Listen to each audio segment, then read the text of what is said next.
మందిరంలో మనం ఉంటూ ఉన్నాము అంటే గొప్ప భాగ్యమైనటువంటి విషయాన్ని మనం ఆలోచించాలి. అమ్మా, మనం బాప్తిసం తీసుకోకముందు మన జీవితాలు ఎలా ఉన్నాయి? అనేకమైనటువంటి జీవితాలు అంటే దేవుళ్ళలోనికి లేనప్పుడు మన ఇష్టానుసారంగా మనము జీవించే వారిగా ఉంటూ ఉన్నాం.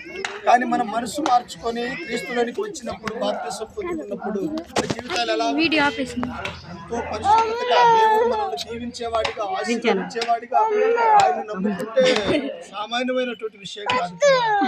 మన యొక్క జీవితాలు అందుకు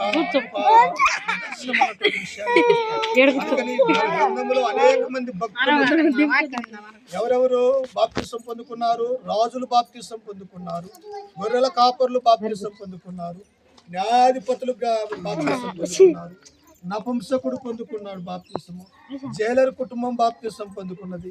యెరూషలేములో ఉన్నటువంటి 3000 మంది బాప్తిసం పొందుకున్నటువంటి వారిగా మనం చూస్తూ ఉన్నాం. మనము ఎందుకు పనికిరాని ఒక అన్యులుగా ఉన్న భారతదేశంలో ఉన్నటువంటి మనము కూడా క్రీస్తులోని బాప్తిసం పొందుకునే గొప్ప భాగ్యాన్ని దేవుడు ఏం చేశాడు? మనందరికీ అనుగ్రహించినాడు.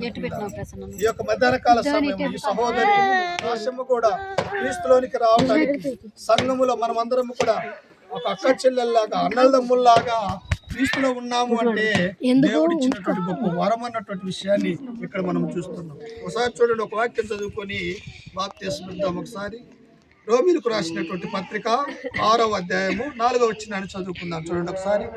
3 క్రీస్తు యేసులోనికి బాప్తిసము పొందిన మనం అందరము ఆయన మరణములోనికి బాప్తిసం పొందుతామని మీరు ఎరుగరా? చూశారా? బాప్తిసం పొందుకుంటే ఎవరిలోని కంట క్రీస్తు ఎలాగైతే మరణించి సమాధి చేయబడి తిరిగి లేచాడో మన యొక్క జీవితంలో కూడా ఏం జరుగుతుందంట? బాప్తిసం పొందుకున్న తర్వాత క్రీస్తు మరణించి సమాధి చేయబడి తిరిగి లేస్తూ ఉన్నాడు. మనము కూడా